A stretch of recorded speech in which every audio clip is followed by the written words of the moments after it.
Paano kung sabihin kong may isang tao sa mundo na halos 5 taon nang hindi umupo at ang target niya ay 12 taon na nakatayo? Kilalanin natin si Daulat Giri G. Maharaj na kilala rin bilang Dulal Giri G. Maharaj.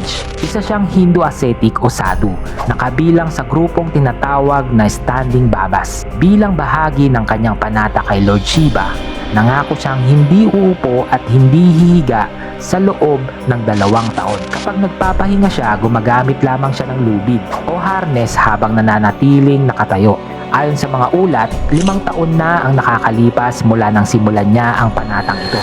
Dahil sa walang tigil na pagtayo, matindi ang naging epekto nito sa kanyang mga binti. Makikita natin sa mga viral na larawan ang pamamaga at pangitim ng kanyang mga paa. At nagbabala rin ang ilang doktor na maaari itong magdulot ng seryosong problema sa sirkulasyon ng dugo. Para sa ilan, simbolo ito ng sukdulang pananampalataya. Para naman sa iba, isa itong mapanganib na sakripisyo. Ikaw, hanggang saan ang kaya mong isakripisyo para sa iyong paniniwala?